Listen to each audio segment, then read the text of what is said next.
So thank you for joining us, man. Of course, we really appreciate this. Nate appreciates it. I appreciate it. Let's start off by you telling us your DJ name.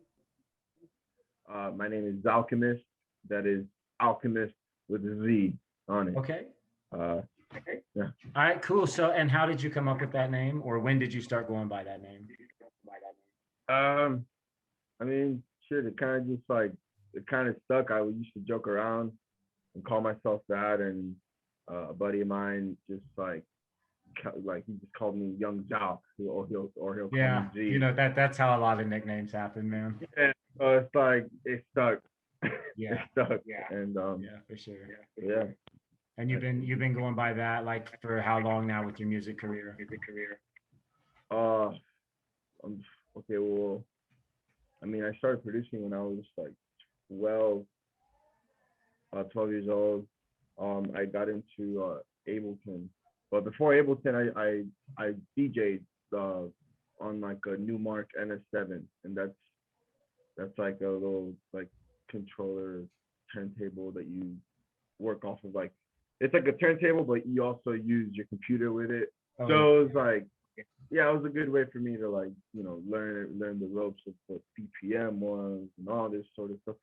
So I went from DJing music to producing because I was like, I want to make some stuff that I want to DJ. So I want to play what I make. I don't want to just like continuously like not throwing shade on like just DJing in general, but No, like but you want to be able to play live and stuff, right? I hear what you're saying. alongside other people's music because I love playing other people's music. That's part of DJing is like mashing up different things. That's the art. So to be able to throw some of my songs in there too, that's kind of like what sparked the passion for me to get into music. Yeah, so you've been DJing then for a long time and like half your life, then, basically. And so you always had like electronic music influence in your life, Uh, no, pretty much not always always. present. No, not always, because I mean, I'm from Dominican Republic, so I lived there when I was like, I was born in Chicago, Yeah. but when I was a kid, when I was a little kid, I moved to Dominican Republic at like 4 years old. I lived there for only like 2 years, lived there, but then I would go back and forth, back and forth, and Yeah. a lot of music from there is what really inspired me. But then when I started to get into like my teen years and stuff like that, I started liking house music, like not just necessarily like melodic, super melodic stuff, more like deepish, uh, and some electro house. So deep house music and some electro house music. That's what I DJ'd before I even started producing, and then I started to get into dubstep very very very heavily when it was first like blowing up. This was what like I was 13 around there, 13, 14, I want to say, when I started getting dubstep. And then Where were you living at the time? Hold on. Where were you living when you were like in your teens, like getting into the electronic? getting into my teens, I was living in Miami. I grew up. All I right, grew up. yeah. So the Miami scene, you were starting to like see and hearing all the stuff in Miami. I can Yeah. imagine, man. You know that I lived in Miami because like we know each other and we've talked before, but you know that I lived in Miami for just 1 year, but it was, I mean, it was way different than from where I'm from, like up in the Midwest, you know. So like I can imagine being a kid and especially like from a different country, you know. And it's cool that you have the Spanish, but then getting there, it's like, dude, Miami is a place of its own, you know. It's a complete thing of its own. It's culture shock Yeah. to people that even grew up in Florida to get to Miami, in my opinion. Yeah. Oh yeah. You definitely got all sorts of different parts of the world coming here. This is so I don't even consider this. I mean, America. I mean, in a way, it's its own place. Because Oh like yeah, dude. Miami is totally different from everything, man. Even when you get down south to Fort Lauderdale, like it's not the same, dude. people, you know, so many people from around the country take cruises out of the area and act like they have visited there or something. It's like, no, dude, not at all, man. Like there's so much more culture to Miami that, you know, doesn't even get seen even by so many of the people that would act like they've experienced it and stuff, or that they visit Miami and stuff like that. You really find out what a not like you said, it's almost like a different country that it is. Like if you have to take the bus there or the Omni or anything like that, you know, and you just see different, total different neighborhoods and stuff like that that flat out, you know, don't look anything like anywhere else in our country. Looks more like stuff in Cuba, you know, which is great, which is dope the way that it is. I love it. Miami's a cool city, man. But anyway, get besides Miami, talking more. Dude, I could talk about Miami all day. It's a beautiful right. with a dope music scene, and that's cool that you do all of this. And so you were getting into the Miami music scene, like kind of like in middle school and stuff, and then thinking like, hey, this is dope. I could do this. And at what point then, like moving on, like up into high school, when did you start like really producing and then like performing and stuff like that? Okay. Well, DJing, I just kept getting the hang of it, and you know, the producing, I wasn't really even close to trying to show that or anything like that. I at that point, I knew producing was a term, like a long-term goal that I was in. You know, I knew I wanted to start producing all sorts of stuff. I mean, obviously, especially house music. But I knew that that was something that I had to develop and get to, because you know, I downloaded the free trial version of Ableton, and it's the same thing as with everybody. You get super intimidated when you open that program for the first time. You just see all those buttons, and you have no idea what does what, and so like the possibilities are endless. Yeah, exactly. And it's like tonight, first to learn how to pilot the whole program, to then be able to get what you have in your head out to it. That's like a whole journey in itself. Just to learn how the program works is just a whole journey in itself. It's literally like learning an instrument, but you know, a lot more complex. You gotta learn what to do and what not to do. You know what I mean? Oh yeah, I can imagine. Yeah. And then there's a whole field that comes with that, and that's so technical, you know. Yeah. Kind of like one of those guys that you see like sitting at like multiple keyboards, you know, that has like the whole setup around them in a band, you know. But you got to, it's all got to be like tight, like right there. I mean, you know? yeah, it's when you learn how to, like, you know, the basics of Ableton, then it's like, okay, you're afloat and you're going. But then you're always learning. Every time you go to learn to like in a session, every time you go to do something, you learn something new, or you learn how to do something a little bit easier, or maybe you figured out like a shortcut on the keyboard or something like that. And so every time you go to produce again, at least, I mean, pretty much with almost any DAW, digital audio workstation, which is what Ableton is. With any one of those, you pretty much like learn something every time you go to make some music. Yeah, which is crazy because too, like how you're talking about it being intimidating. It's like you have to either get over that, or because you realize like it's always going to be intimidating, because here you are saying like, dude, even though I'm good and this is what I do, I make music with this, sometimes I do something, be like, oh, I could have been doing this all along, I'm an idiot. Oh my god, yeah, you have so many of like these moments, like, yeah, where you're like, you know, if it was like another instrument, it's like, dude, I didn't even know one of the main chords, I could have been using this the whole time. yeah, That's something that's crazy about DJing, and something that definitely a lot of people don't understand, man, is that, you know, it's not like you just download somebody else's stuff and press play. You're constantly figuring out the depths of your instrument. yeah. Because I it's mean, evolving, unlike anybody else's instrument. That's one thing that I always think is impressive about DJing, is that like if you learned how to DJ just like 5 years ago, it's like, well, people are using your instrument in a whole brand new way, you know.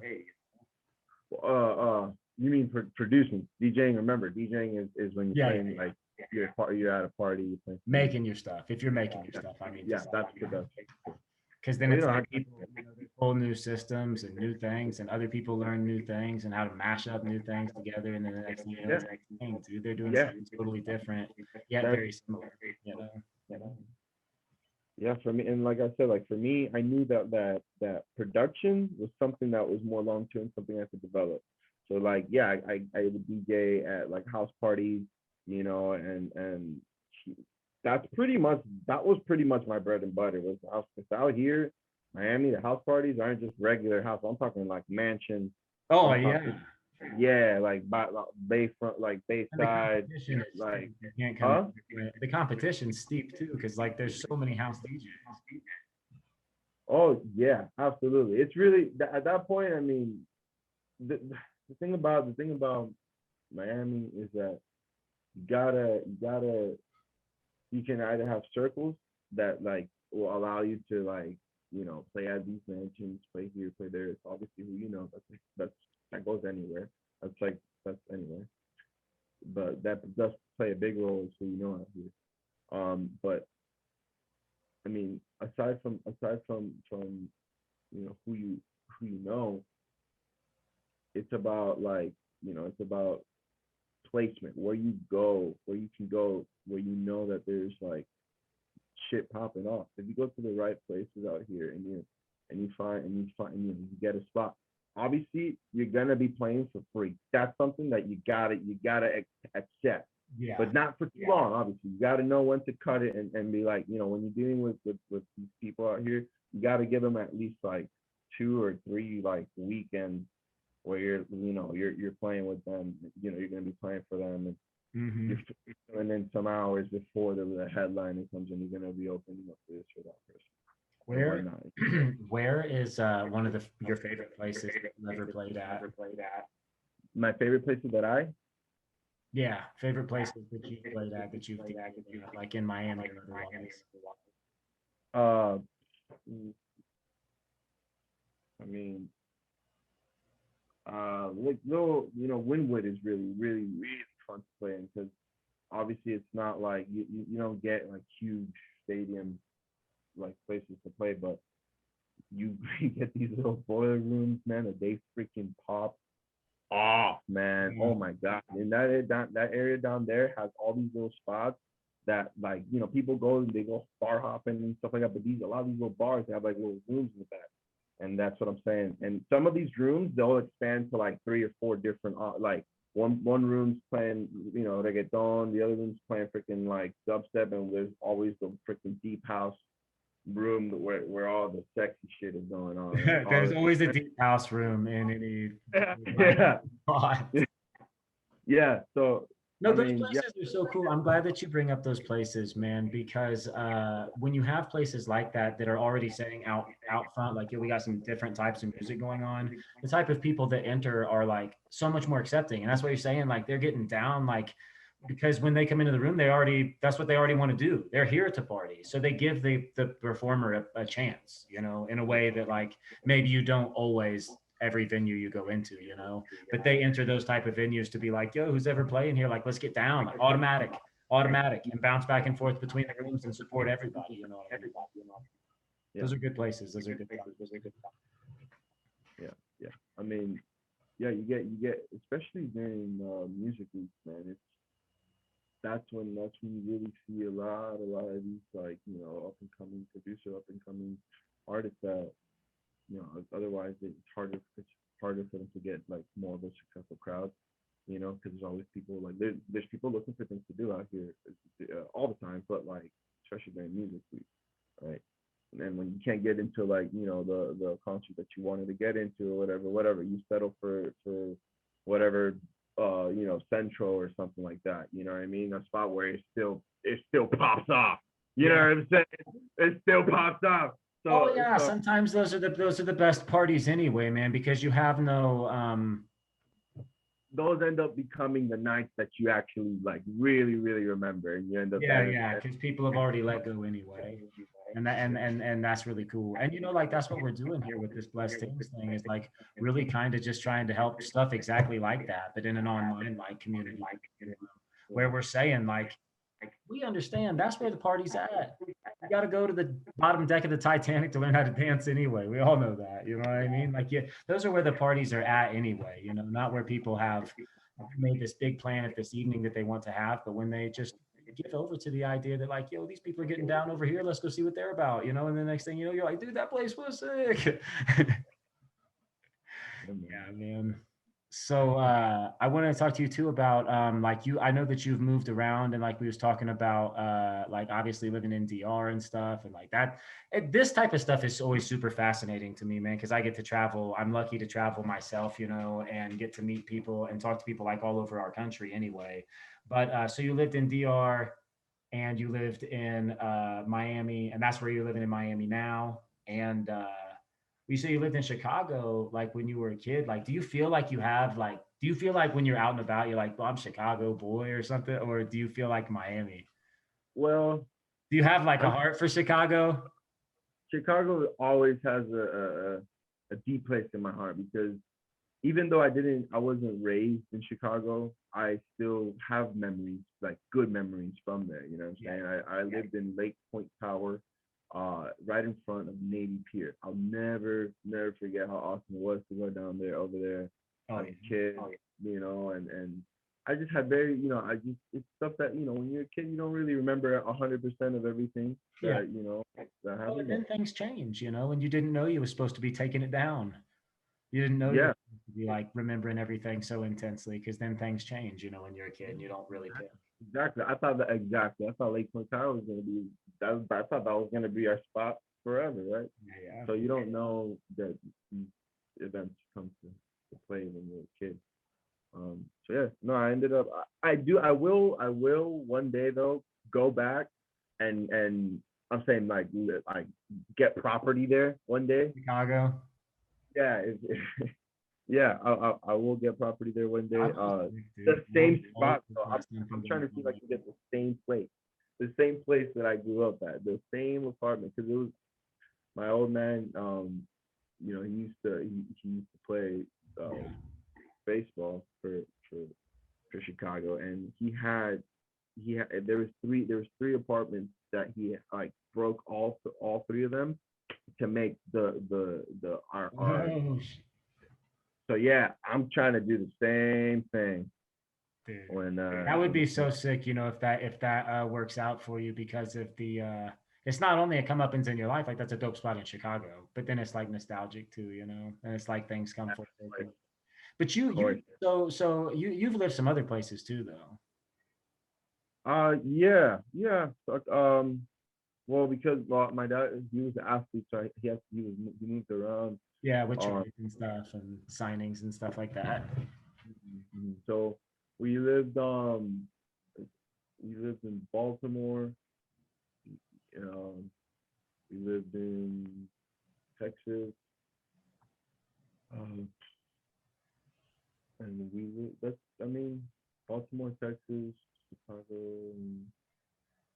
But you've lived in LA, right? You lived out in California for a little while. Okay, and then yes, I lived out in LA. I went out there for school for SAE. I went out there to go to the SAE School of Audio Engineering, um, to kind of like further like fortify my knowledge of what I Like need producing. Yeah. for producing. Correct. How long did that take? How long does that take to get like a degree to do that? It's a course. It's a class. It's it's like a associate, I think. No. It's a technical degree. It's nothing like major. However, they do like it's a crash course because they cram a lot of stuff Oh, for into sure, it. dude. If it's going to be a full degree in audio engineering, I mean, I can It's, imagine how deep, you know, I can't the, imagine how deep the that. classes will start with like I kid you not. My class started with like it was like 30 kids, something like that, and like it finished with like like five of us, like seven of us. People So realize pretty quick, they're like, I'm not this into it. yeah. It definitely separates the The boys people that from are serious, yeah. the yeah. Yeah. It definitely like yeah, it separates the ones who are there to be serious and those who weren't really capable. Yeah, so it requires a lot of you. Were you able to like play in the scene out there when you was in LA? Or, you know, I can imagine that, you know, getting the degree and stuff requires a lot of you. Yeah, no, 'Cause I like you mean, said, it separates who's serious and who's not. no, for me, LA was mission. It was a mission for me. LA was go out there, get your degree, learn everything you can, and then then head on back because coming back here is I have some responsibilities Yeah, and to it's what attend. you know too. You're back in lockstep with what you know, except for you got to kind of like got to go work out in the hyperbolic time chamber out there in LA and now come back and you're like ready to go Super Saiyan on this Miami scene. Yeah, exactly. That's perfect. That's like I couldn't have said that any better. That's perfect. Yeah, that's pretty much what we did. I went out there. I mean, I played here and there at a couple gigs that I got from one of my teachers out there. Actually, one of my teachers out there was this. His name's Derek Old. Man, this cat, hands down, one of the most knowledgeable men I'll ever like learn from in terms of music production and master mixing and mastering. Man, this guy is a genius. Um, and I was fortunate enough to learn from him. Uh, so our semester, I know our quarter, so to speak, um, was like four. There was four quarters, and like the first one, you're not even in the studio. You're like in the classroom and learning the science of sound and learning like electronics and stuff like that. And then you get to the point where you by the second and third uh, quarter, you start getting into the studios. The second quarter, I think, was music for the programs, the DAWs, the digital audio workstation, learning the software. And then the third quarter was like mixing and mastering, and at least this was for me. At least this was Wait, so how do you get a bad grade here? He just says like flat out, this song sucks. no, no. They would send you projects, like so they would send us like, you know, either like a project that like the same session for everybody, send everybody the same session, and you'd have to go in and fix the song, or we'd have some tests on the software itself. What does what? Like, what do you do when this X happens? What do you do when this happens? What do you do? You know what I mean? Even all the way down to studio etiquette and studio like making sure you don't smell like fucking shit. You know what I mean? Like, so basically, like all the way down to that, we learned all different ways to be in the studio, what to do in the studio, how to work on the outboard gear and the consoles and all that stuff. I work the patch bay too. The patch bay is like the brain of everything. Without the patch bay, you don't have a studio. That's how you link stuff to things. That's how you get sound to go to different places. That's how you link. How do you feel that your music has improved since you before doing the stuff in LA and now that you have all of that knowledge? Oh my god. For me, it was it was it has drastically improved my I'm not a know-it-all. No one's a know-it-all, but I definitely am very comfortable in my field. I'm very comfortable in how I go about producing, especially because of this. It's almost like I'm kind of a Star Trek nerd, so it's like Starfleet. It's like going to Starfleet. Wait, You know you're what a I mean? Star Trek nerd?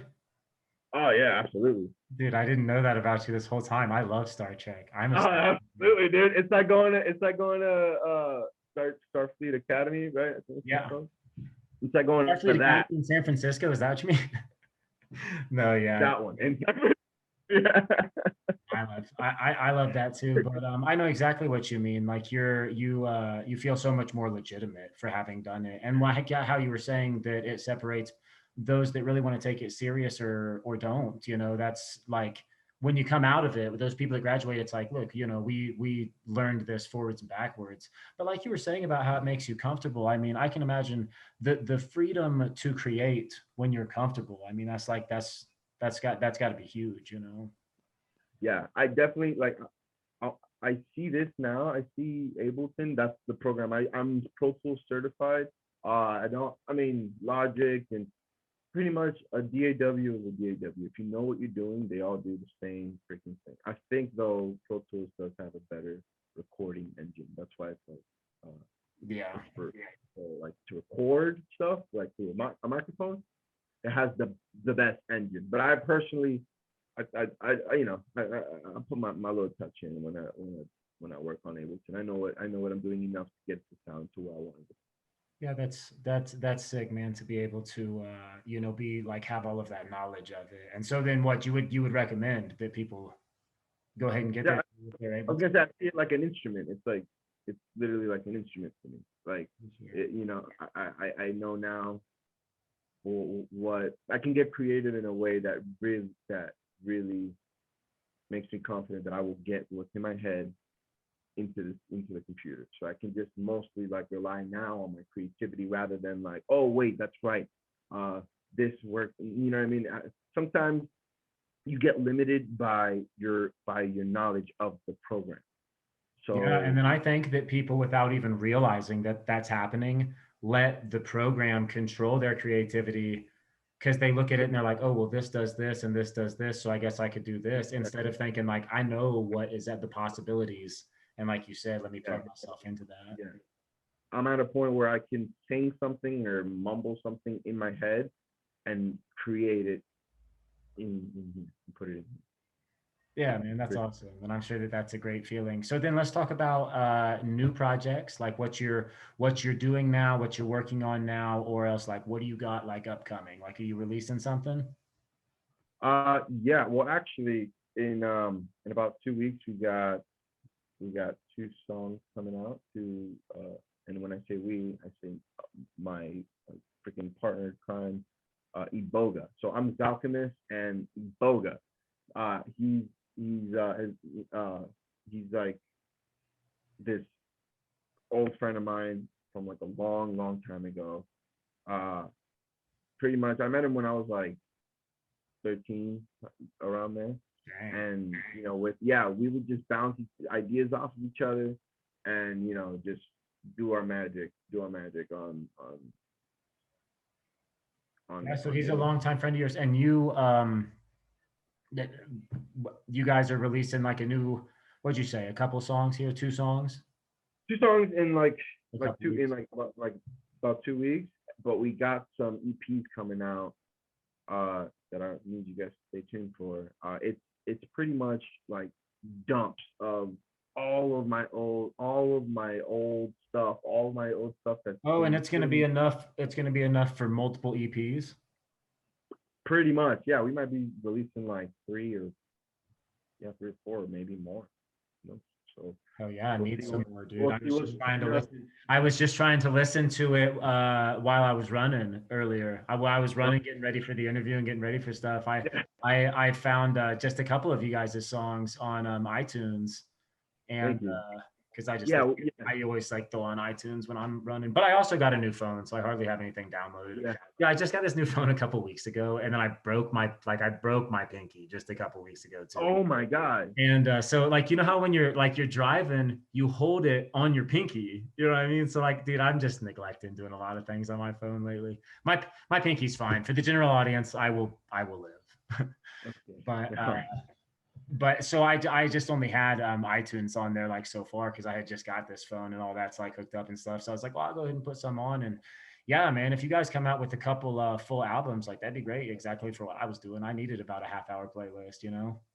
Yeah, we have so much music. It's unbelievable. It's really been a journey. Like I said earlier, it's a journey. It's been a journey of building building the archive, building the collective, building so much of a catalog to where we can start just releasing it.